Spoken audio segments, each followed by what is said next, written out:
Assalamualaikum warahmatullahi wabarakatuh.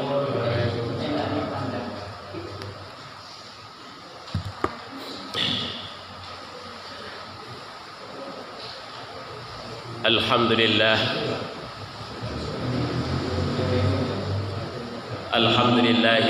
Alhamdulillahilladzi anzalal Qur'an hudan lin-nasi basyiran wa nadhiran.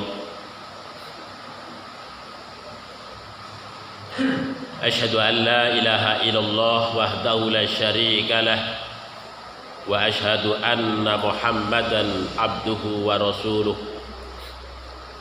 Allahumma shalli wa sallim wa barik ala Muhammad wa ala alihi wa ashabihi wa man tabi'ahum bi ihsani ila yaumil qiyamah, amma ba'd.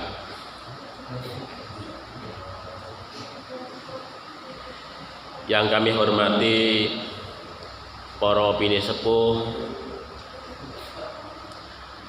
bapak-bapak, ibu-ibu, hadirin wal hadirat yang insya Allah dirahmati dan diberkahi oleh Allah Subhanahu wa ta'ala.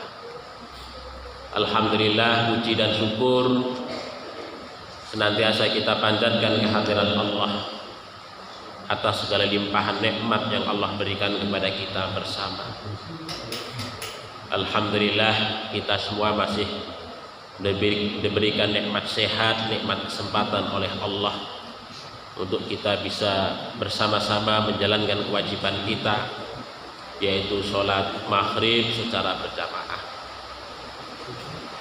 Mudah-mudahan sholawat serta salam senantiasa tercurah kepada junjungan kita Nabiullah Muhammad sallallahu alaihi wasallam yang merupakan teladan kita, qudwah kita, uswah kita. Mudah-mudahan juga kepada keluarganya, sahabatnya, dan juga seluruh umatnya yang setia kepada sunnah. Bapak Ibu yang dirahmati oleh Allah, marilah kita buka majelis kita ini dengan sama-sama baca basmalah. Bismillahirrahmanirrahim. Bapak Ibu yang dirahmati oleh Allah, pada malam hari ini kajian kitab Riyadhus Shalihin sampai kepada babul iqtisadi fit ta'ah, yaitu bab tentang kesederhanaan di dalam ketaatan. Dan di sini saya lebih sederhananya dari kesederhanaan dalam beragama. Imam An-Nawawi di dalam kitabnya Riyadhus Shalihin ini mengutip dua ayat Al-Quran, yaitu surat Toha dan surat Al-Baqarah. Di dalam surat Toha itu Allah Subhanahu wa ta'ala menjelaskan, a'udzu billahi minasyaitonir rajim, ma anzalna 'alaikal qur'ana litashqa. Ma'anzalna, tidaklah kami Allah menurunkan alaika kepadamu Al-Quran, yaitu Al-Quran, litashqa, supaya kamu menjadi hidup susah. Illa, kecuali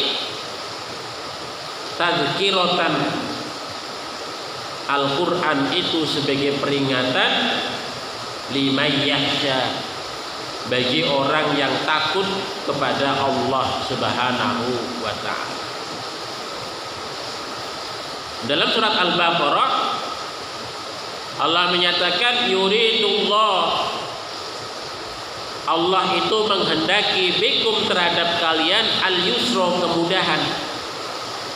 Wala yuridu, dan tidaklah dia Allah menghendaki bikum, terhadap kalian, al-usra, kesulitan. Bapak Ibu yang dirahmati oleh Allah, jadi agama yang diturunkan oleh Allah Subhanahu wa ta'ala kalau berdasarkan kedua ayat ini adalah bukan mempersulit kita. Agama bukan memperberat hidup kita, tetapi agama itu diturunkan oleh Allah kepada kita itu adalah sebagai tazkirah, sebagai pengingat, peringatan atau jalan ya, di mana kita ingat kepada Allah Subhanahu wa ta'ala. Karena agama itu diturunkan oleh Allah bukan dalam rangka untuk mempersulit manusia,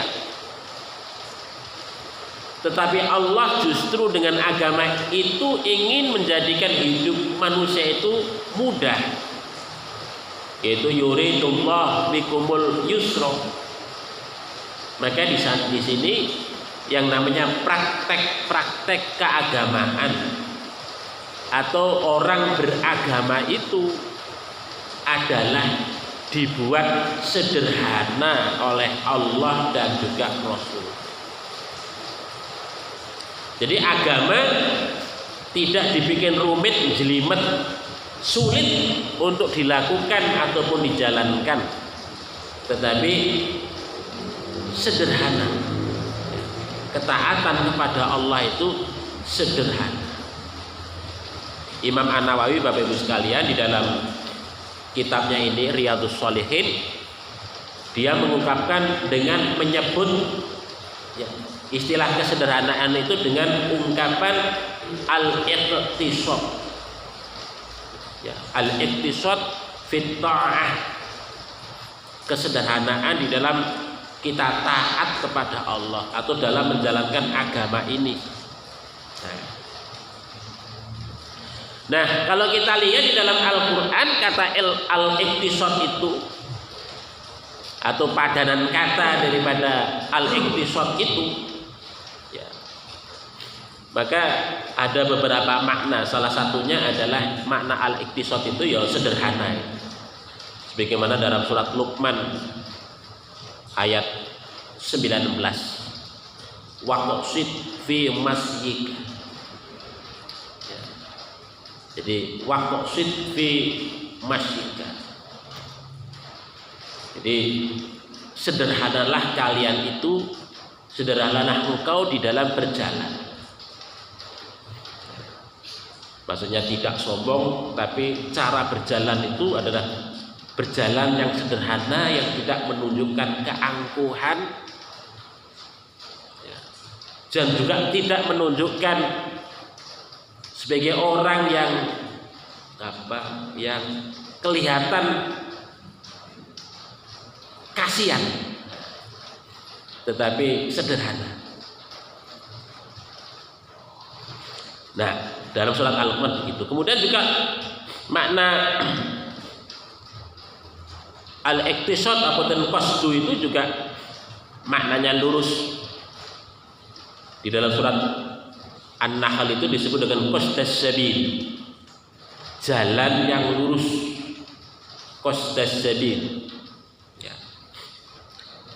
Pertengahan, muqtasidah di dalam surat Al-Maidah ayat 66, surat Fatir 32, pertengahan. Dan yang lain maknanya tidak jauh, yaitu dalam surat At-Taubah ayat 42. Ya, maksudnya tidak jauh itu karena lurus itu ya, kalau berkelak-kelok kan jadi jauh. Sederhana, gak rumit. Jadi ini ungkapan yang diungkapkan oleh Allah di dalam berbagai ayat Al-Quran begitu. Demikian juga al-iqtisad itu juga sering oleh para ulama itu dimaknai dengan al-adl, yaitu keadilan ataupun adil. Karena berada di tengah-tengah itu, di antara dua ekstrim yang berbeda itu, maka al-iqtisad itu juga maknanya adalah al-adl, adil. Kemudian Imam Ibnu Abi Dunya di dalam kitabnya Islahul Mal, beliau mengutip satu riwayat dari tabi'in.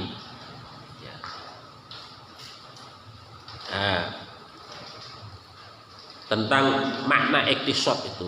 Atadruna mal iktisad? Tahukah kalian itu apa yang namanya iktisad itu? Kesederhanaan. Dijelaskan wa syai'ul ladzi laisa fi huluwun wa la taksir. Yang namanya iktisad itu adalah segala sesuatu yang di dalamnya itu tidak terdapat hulu, sesuatu yang berlebihan, wa la taksir. Demikian juga tidak terdapat pengurangan atau hal-hal yang sifatnya koruptif. Pengurangan, taksir. Jadi tidak berlebih-lebihan, tapi juga tidak ada pengurangan. Itu yang dimaksudkan dengan iktisad. Dengan ungkapan lain bahwa dalam konteks keberagamaan yang namanya sikap al-iktisad itu sederhana itu ya mempraktekkan ya, amal agama itu apa adanya. Nah ini begitu. Bapak Ibu yang dirahmati oleh Allah. Kemudian kalau kita merujuk kepada pendapatnya Imam Ibnu Qayyim Az-Zaujiyah di dalam kitabnya Ar-Ruh, yang kemudian juga dikutip oleh Imam Abdul Ghani Al-Maqdisi dalam kitabnya Al-Iqtisad fil I'tiqad. Imam Ibnu Qayyim menjelaskan ya, perbedaan antara iktisad ya, dan taksir ya. Taksir ya. Antara iktisad dan taksir. Nah, menurut beliau Imam Ibnu Qayyim Az-Zaujiyah menjelaskan yang namanya iktisad itu adalah sikap tengah-tengah di antara dua kutub ekstrim yang sangat berbeda sama sekali. Jadi sikap tengah-tengah di antara dua kutub ekstrim, yaitu ekstrim yang berlebih-lebihan. Yang kedua adalah yang sebelah lagi adalah ekstrim pengurangan. Nah ini. Dan menurut beliau Imam Ibnu Qayyim Az-Zaujiyah, Allah Subhanahu wa taala menurunkan agama, yaitu agama Islam ini, itu adalah agama yang iktisad, agama yang adil, agama yang berada di tengah-tengah ya, di antara ekstremisme keagamaan yang ada. Nah ini Islam itu diturunkan oleh Allah itu karena meluruskan agama-agama yang telah menyimpang menjadi sangat ekstrim, yang kadang-kadang tidak selaras dengan nilai-nilai kemanusiaan, nilai-nilai fitrah manusia. Baik. Ya, sebagai contoh, umpamanya salah satu koreksi daripada Islam terhadap agama dahulu Kristen, umpamanya kalau di dalam agama Kristen itu ada dikenal dengan praktek salibat, tidak menikah. Tidak menikah. Islam turun mengajarkan ya, fangkihu, nikahlah kalian. Yaitu nikahlah kalian. Karena menikah itu adalah bagian daripada fitrah manusia. Yaitu fitrah manusia. Karena apa? Karena yang namanya fitrah itu kalau kemudian manusia tidak melakukannya, pasti akan terjadi banyak penyimpangan. Dan ternyata betul di dalam berbagai macam penelitian ya, praktek-praktek penyimpangan seksual itu banyak terjadi di dalam gereja yang dilakukan oleh para pastor, para pendeta dan lain sebagainya. Karena apa? Karena tidak menikah itu sehingga kemudian mencari jalan lain dalam rangka untuk memuaskan hawa nafsunya. Jadi begitu. Jadi praktek-praktek keagamaan yang terlalu ekstrim. Bahkan kemudian ada agama yang mengajarkan bertapa bertahun-tahun tidak makan, meninggalkan dunia dan lain sebagainya. Bahkan sampai orang bertapa dalam rangka untuk meninggal dunia. Jadi tujuan bertapa sampai meninggal dunia, dirinya menjadi patung. Nah, begitu. Itu terlalu ekstrim. Jadi ketaatan kepada Allah bukan begitu. Islam turun dalam rangka untuk mengoreksi praktek-praktek yang terlalu ekstrim di dalam praktek keagamaan. Kesalehan itu dicapai itu selaras dengan fitrah manusia. Ini salah satu disebut bahwasanya agama Islam itu sebagai agama yang qasdun ataupun iktisad di antara agama-agama, di antara ekstremisme agama-agama yang ada. Demikian juga sunnah. Yang namanya sunnah menika itu juga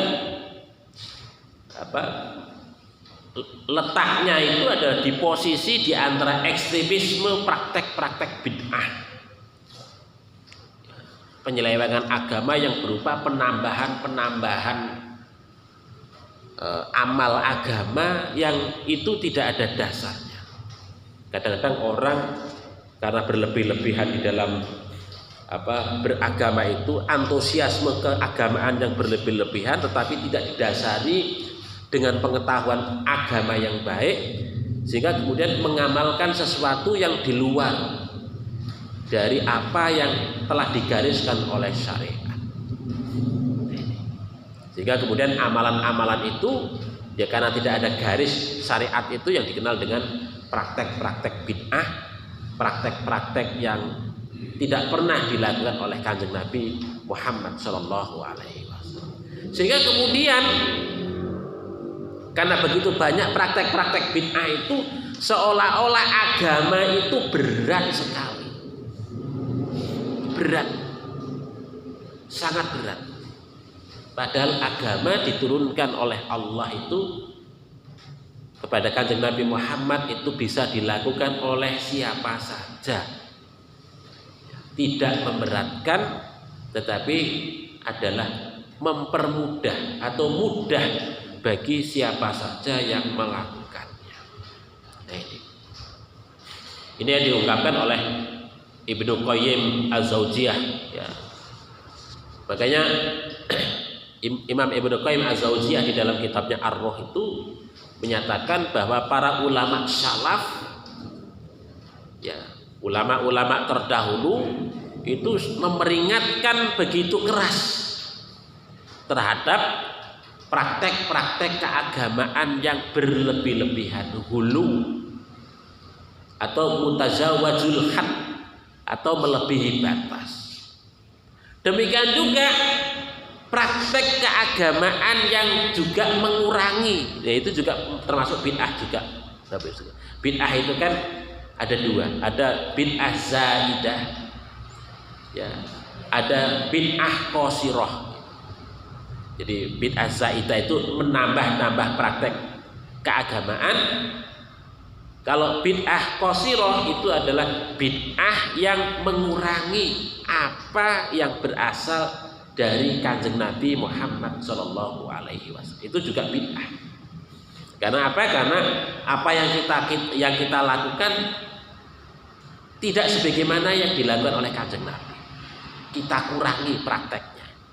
Itu juga termasuk juga perkara-perkara yang tercela, ya, yang tidak memiliki manfaat apapun ketika kita kerjakan. Nah, ini diingatkan begitu oleh para ulama salaf. Karena apa? Karena bisa membahayakan. Agama itu bisa menyimpang karena faktor berlebih-lebihan di dalam kita menjalankan keagamaan itu. Nah, ini ya. Bapak Ibu yang dirahmati oleh Allah Subhanahu wa taala. Nah, di dalam kitab ini Imam An-Nawawi menyampaikan beberapa hadis. Ya. Di antaranya umpamanya ya amal yang lestari yang paling disukai oleh Allah. Jadi amal yang lestari, yang kontinu, yang terus-menerus itulah yang disenangi oleh Allah. Daripada amal yang berat, sangat berat, tapi kok cuman sekali. Tapi amal yang ringan yang kita lakukan secara terus-menerus itu lebih disukai oleh Allah. Umpamanya jenengan sholat malam dari habis isya sampai subuh, tapi cuman sekali. Nah itu, ya, umpamanya sholat malam tapi cuman sekali, itu lebih disukai oleh Allah. Umpamanya panjenengan dalam satu minggu itu sekali, dua kali tiap malamnya itu bangun sholat 2 rakaat tapi secara kontinu, atau 4 rakaat, sedikit tapi terus menerus, ringan tapi dijalankan secara terus menerus, daripada umpamanya kita menjalankan 12 rakaat tapi setelah itu seumur hidup gak pernah melakukan. Itu lebih disukai oleh Allah, yaitu sholat yang 2 rakaat, sholat tahajud 2 rakaat cukup umpamanya begitu, tetapi itu dilakukan secara kontinu. Nah begitu. Nah ini diceritakan dari Sayyidah Aisyah radhiyallahu an, ketika Nabi Shallallahu Alaihi Wasallam masuk rumahnya Aisyah menikah, Sayyidah Aisyah, wa indaha imro'atun. Nah di dekatnya, di samping Aisyah menikah, ada tamu seorang wanita. Qala, kemudian kanjeng Nabi ini tanglet, man hadihi, siapa ini wahai Aisyah? Qala, kemudian Sayyidah Aisyah menikah menjawab, hadihi fulana, ini seseorang, tidak dijelaskan namanya. Kemudian Sayyidah Aisyah menikah menceritakan tadzkuru min sholatiha, menceritakan tentang sholatnya si tamu wanita ini. Wah ini sholatnya luar biasa wahai Rasulullah, ceritakan begitu-begitu. Kata Rasulullah, qala mah alaikum bima tutiku. Ya jangan begitulah, kira-kira begitu ya. Mah jangan begitulah. Alaikum bima tutiku. Kalian itu ya melaksanakan sesuatu sesuai dengan kemampuan, nggak perlu memaksakan diri. Nah itu. Wallahi, kata Nabi, demi Allah, la yamalullah, Allah Subhanahu wa taala itu tidak pernah bosan untuk memberikan pahala kepada kalian. Sekalipun amal yang kita lakukan itu cuma sedikit ataupun kecil, hatta tamallu, sampai kalian itu bosan. Nah, itu. Kalau kita sudah bosan mengamalkan suatu agama karena berat itu, kalau orang itu mengamalkan sesuatu kalau berat itu kan kemudian ketika mau mengamalkan lagi awang-awang karena sudah merasa berat. Benar kata Nabi, wa kana ahabbuddin ilaihi, agama yang paling disukai oleh Allah itu adalah madawama sahibu alaihi, adalah yang dipraktekkan secara kontinu oleh pelakunya. Madawama sahibuhu alaihi, yaitu keagamaan atau amal agama yang dipraktekkan oleh pemeluknya, oleh pelakunya secara kontinu, secara terus menerus, dawam, langgeng, terus kita lakukan. Nah, ini lebih utama, Bapak Ibu sekalian, lebih utama kita lakukan terus begitu. Dan ini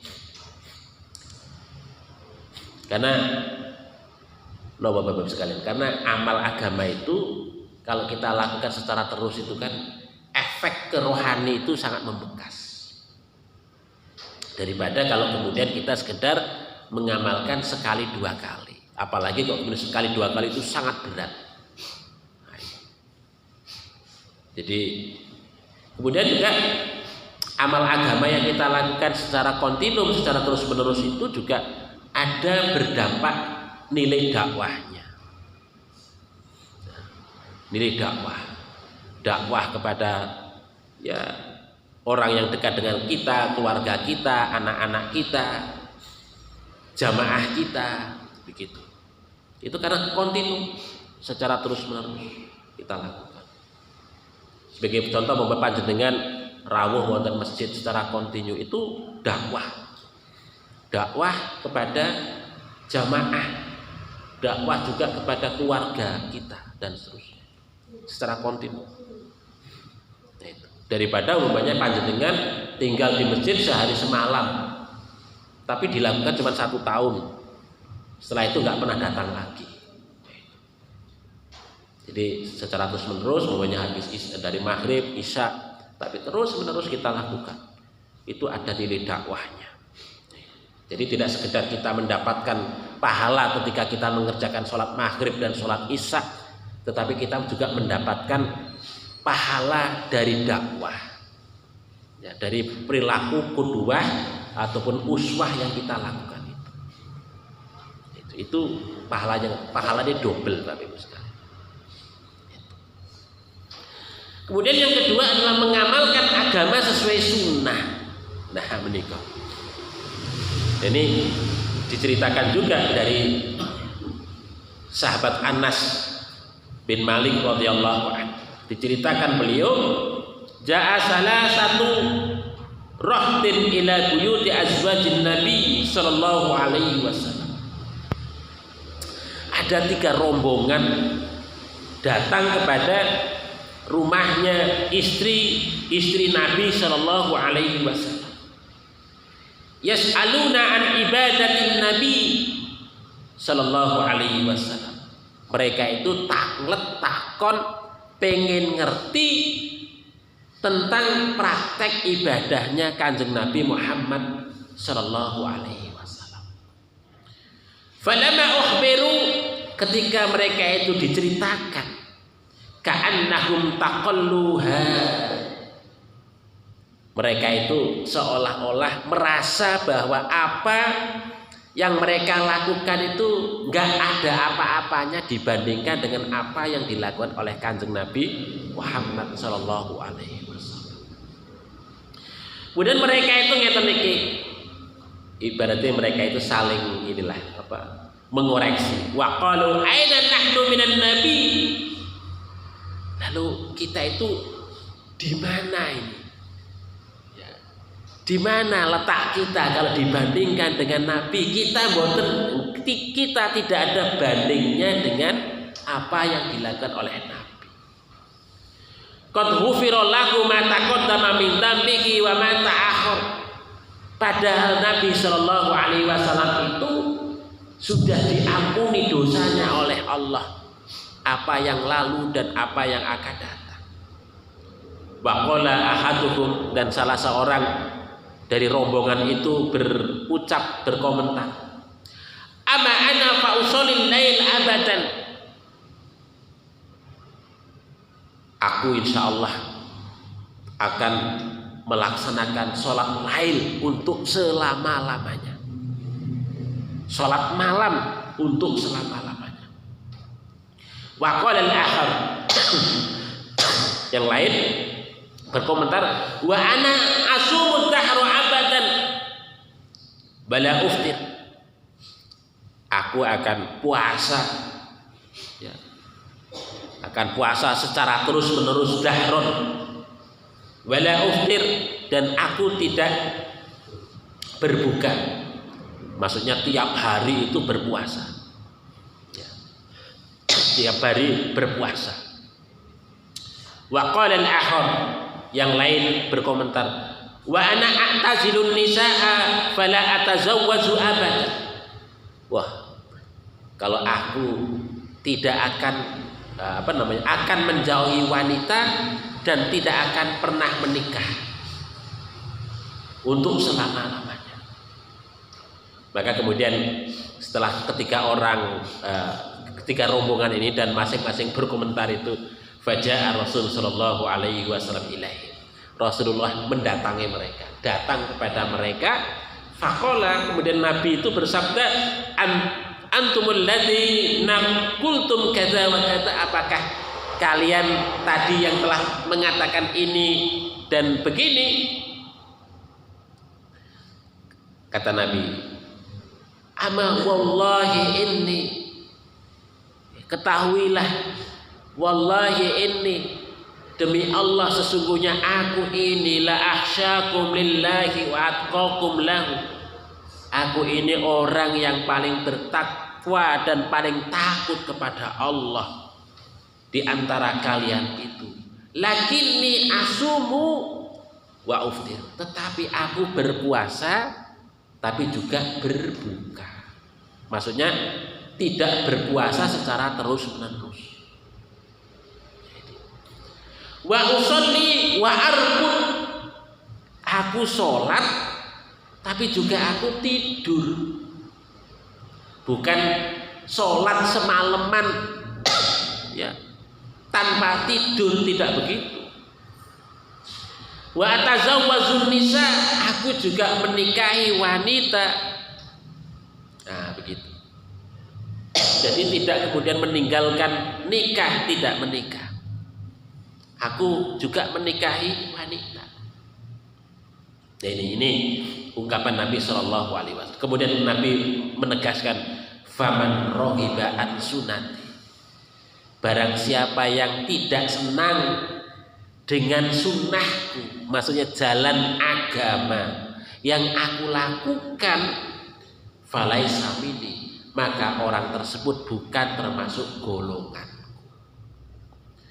Maka praktek keagamaan itu harus kita mengikuti jejak Nabi, praktek yang dilakukan oleh Kanjeng Nabi Muhammad Sallallahu Alaihi Wasallam. Tidak kemudian kita menafsirkan dewi-dewi. Ini kan orang yang kira-kira kalau praktek keagamaan yang paling taat kira-kira ngeten iki, tapi dikoreksi oleh Kanjeng Nabi. Bukan begitu caranya. Yaitu bukan begitu, tetapi menjalankan agama itu ya sesuai dengan apa yang sudah dicontohkan itu, tidak berlebih-lebihan. Menikah sekali. Kemudian yang ketiga, larangan memperberat suatu amal agama. Ini diceritakan dari sahabat Ibnu Mas'ud radhiyallahu an. Nabi Shallallahu Alaihi Wasallam ketika halakan mutanaddi'un. Mutanaddi'un menika mutasaddidun, ya, memperberat. Muta'awwikun, ya, atau memperdalam, ya, segala sesuatu yang tidak pada tempatnya. Jadi memperberat, memperdalam, yang itu mempersulit dirinya sendiri. Nah, ini halakal mutanaddi'un. Jadi celakalah orang-orang yang memperberat, ya, memperdalam persoalan agama yang bukan pada tempatnya. Ini diungkapkan oleh Kanjeng Nabi sampai 3 kali. Nah, ini artinya kalau 3 kali menikah sebagai taukid, sebagai penegas, itu dilarang untuk kita mengadakan satu praktek amal agama yang memperberat diri kita. Nah, dari sahabat Abu Hurairah radhiyallahu an itu juga nadanya hampir sama. Inna dina yusrun, sesungguhnya agama menika mudah, gampang, tidak sulit. Wala yashaddad din, dan agama itu tidak memperberat, ya, seseorang illa ghalabahu, kecuali orang itu justru mengalahkan agama. Jadi agama menika malah diperkosa sedemikian rupa menurut kehendak orang yang bersangkutan. Jadi orang tersebut tidak nuruti apa yang diperintahkan oleh agama, tetapi memperkosa agama sedemikian rupa yang kemudian agama itu menuruti apa keinginan terhadap orang tersebut. Nah ini ngoten niku, sehingga kemudian agama itu menjadi sangat berat. Menjadi sangat berat. Maka di dalam hal ini Kanjeng Nabi Shallallahu Alaihi Wasallam itu menyatakan fasaddidu, luruslah, ya. Luruslah. Wa qaribu, ya. Lakukanlah sederhana. Wa abshiru, bergembira. Dalam praktek keagamaan itu harus digembirakan. Menjalankan agama harus dengan senang hati, bergembira. Nah, itu. Jadi ini paradigma Muhammadiyah yang akan kita. Jadi menggembirakan. Praktek keagamaan itu mengembirakan, tidak menyulitkan, ya, tidak memberatkan. Nah itu. Kemudian Kanjeng Nabi menyatakan wasta'inu bil ghudwati wa rohati wa syai'i minal duljah. Wasta'inu, minta tolonglah kalian itu kepada Allah ketika kita itu mengamalkan sesuatu, bil ghudwati pada saat pagi, wa rohati pada saat sore, wa syai'i minal duljah pada saat malam.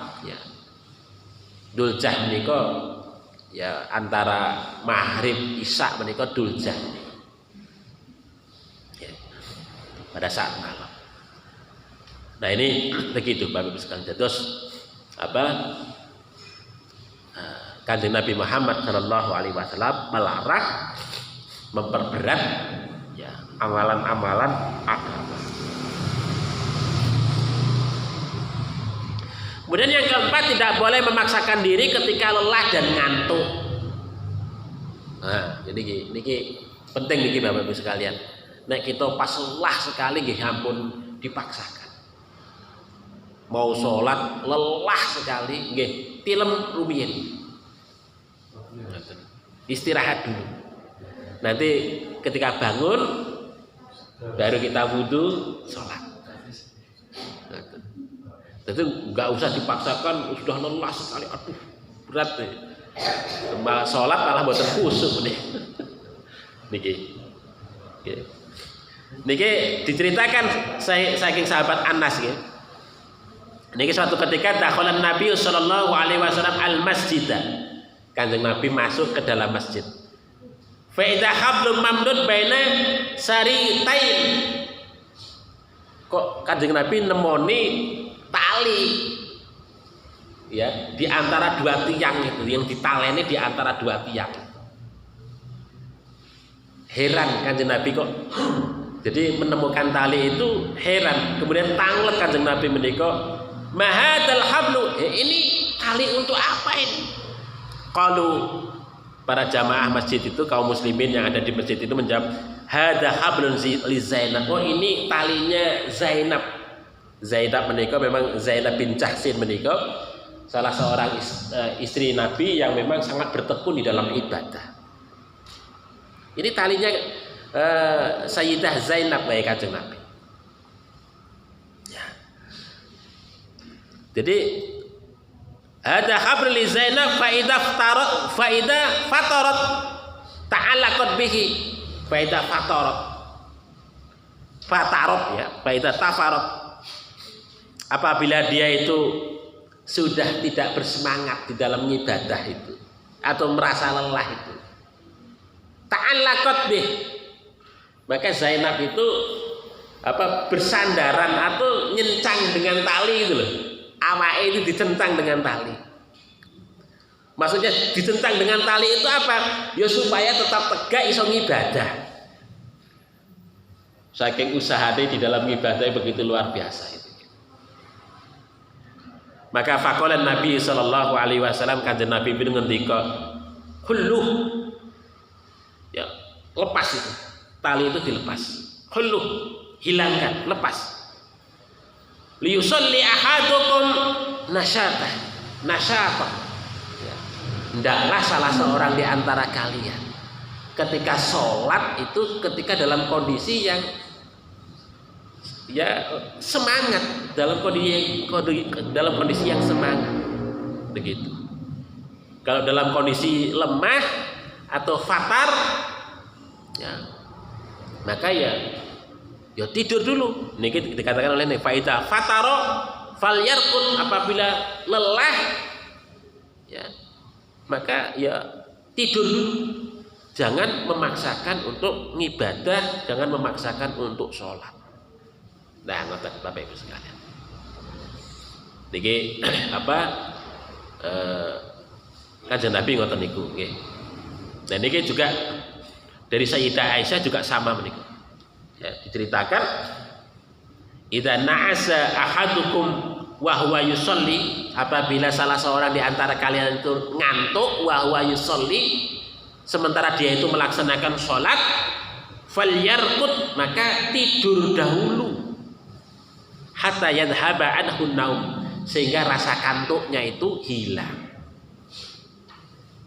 Fa inna ahadukum idza shalla wa na'is, apabila salah seorang di antara kalian itu sholat sementara dia itu dalam keadaan ngantuk, la yadri, maka tidak mengetahui dia, la'allahu yadhhabu yastaghfir, apakah dia itu beristighfar mohon ampun kepada Allah, atau malah dia itu mencaci maki itu dirinya sendiri. Ya itu. Terus di sini begitu Bapak Ibu. Terus ketika kita lelah, ngantuk, ya kita tidak memaksakan diri. Istirahat rumiyin. Kalau memang waktunya itu masih sangat longgar. Umpamanya panjenengan dari perjalanan jauh sampai di rumah itu sudah maghrib, isya, lelah itu. Mau sholat kok berat, ngantuk sekali, ya tidur dulu ya, barang sebentar itu ya, biasanya ya tidur setengah jam atau 1 jam, itu nanti bangun agak lebih fresh, baru kemudian kita jamak sholatnya antara isya dan maghrib, kita jamak. Nah begitu, itu akan lebih kita bisa merasakan nikmatnya ibadah daripada kita dalam kondisi lelah kita ngibadah blas ora krasa nikmat ibadah menika. Gitu. Kita sekedar menggugurkan kewajiban. Nah menika. Kemudian yang kelima adalah ibadah dilakukan secara sederhana. Ini praktek Kanjeng Nabi. Ini diceritakan oleh sahabat Jabir bin Samurah. Kuntu usolli ma'an Nabi. Aku pernah sholat bersama Nabi. Ya. Dalam beberapa sholat. Fakanat sholatuhu qasdan. Maka sholatnya Kanjeng Nabi menika qasdan, sederhana. Boten dawa banget, nggih boten pendek banget. Sederhana. Wa khutbatuhu qasdan, khutbahnya nggih sederhana, enggak panjang banget ya, tapi dia sederhana, enggak terlalu pendek, itu namanya qasdan. Ini yang dilakukan oleh Kanjeng Nabi ketika bersama para sahabat. Nah, ya karena apa Bapak Ibu sekalian? Karena di kondisi jamaah menika kan benten-benten nggih. Ketika sholat menika nggih ada jamaah yang yo sehat, ada jamaah yang sakit, ada ya jamaah yang kuat, ada jamaah yang lemah, ada jamaah yang muda, anak-anak, ada yang orang tua. Nah, gitu. Itu maka Kanjeng Nabi Muhammad SAW sholatnya itu sederhana, tidak begitu panjang, ya tidak begitu pendek banget, sederhana. Dan yang keenam adalah tidak boleh meninggalkan suatu kewajiban karena mengamalkan kewajiban lain yang berlebihan. Nah ini Bapak Ibu sekalian, ini diceritakan dalam hadis yang cukup panjang. Ini sahabat Abu Darda dan Salman Al Farisi menika dipersahabatkan oleh Kanjeng Nabi. Ini biasa. Kanjeng Nabi Muhammad SAW menika kalau ada orang baru di Madinah menika, orang baru menika dipersahabatkan dengan penduduk lokal Madinah. Yang tujuannya apa? Untuk supaya penduduk itu yang ketempatan itu ngopeni orang yang baru itu. Nah, jadi sahabat Salman Al-Farisi menikah kan dari Persia, karena mendengar cerita tentang Kanjeng Nabi Muhammad, beliau tertarik kemudian masuk Islam, akhirnya beliau hijrah ke Madinah, yang akhirnya ketika di Madinah sahabat Salman Al-Farisi menikah dipersahabatkan, dipersaudarakan dengan Abu Darda. Nah, karena sahabat Salman menikah sering mengunjungi rumahipun sahabat Abu Darda. Dan pada saat berkunjung ke sahabat Abu Darda menikah, sahabat Salman menikah terkejut. Karena apa? Beliau mendapati istrinya itu berpakaian yang ya tidak layak lah begitu, boten layak. Kemudian ditanya oleh sahabat Salman menikah, masa lu ada apa denganmu? Nah, kok bisa begitu, kira-kira begitu. Maka kemudian istri sahabat Abu Darda menikah cerita, ahuka Abu Darda laisa lahu hajah fid dunya. Ya, sahabatmu Abu Darda itu ya enggak senang dengan kehidupan dunia. Artinya meninggalkan hidup dari dunia. Nah, ya mungkin sehingga kemudian mungkin hak-hak istrinya itu tidak terurus lah. Sehingga sampai istrinya itu pakaiannya saja sudah enggak inilah, karena Abu Darda lebih mementingkan kehidupan akhirat, meninggalkan dunia, enggak mencari nafkah, mencari maisha dan lain sebagainya, kira-kira begitu. Maka kemudian pada saat itu Abu Darda masuk rumah, ya datang, kemudian membuatkan makanan untuk sahabatnya ini Salman Al-Farisi menikah, kemudian menyatakan kul fa ini shaim.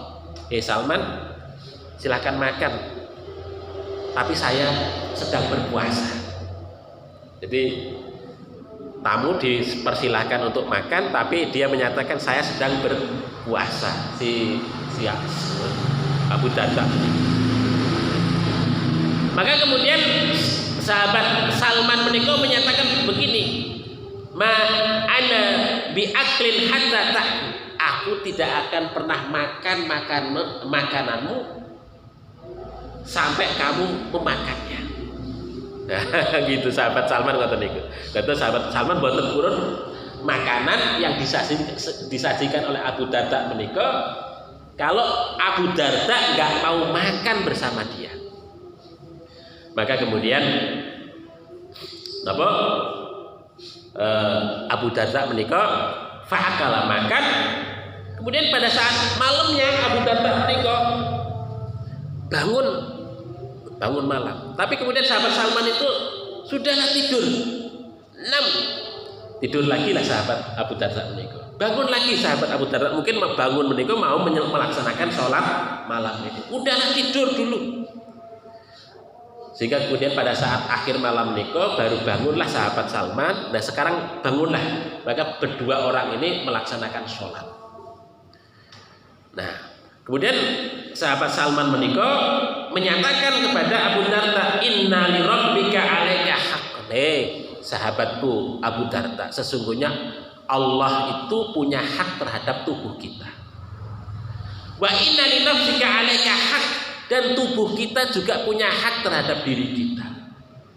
Wali ahlika alaika haq, dan demikian juga keluarga kita juga punya hak terhadap kita.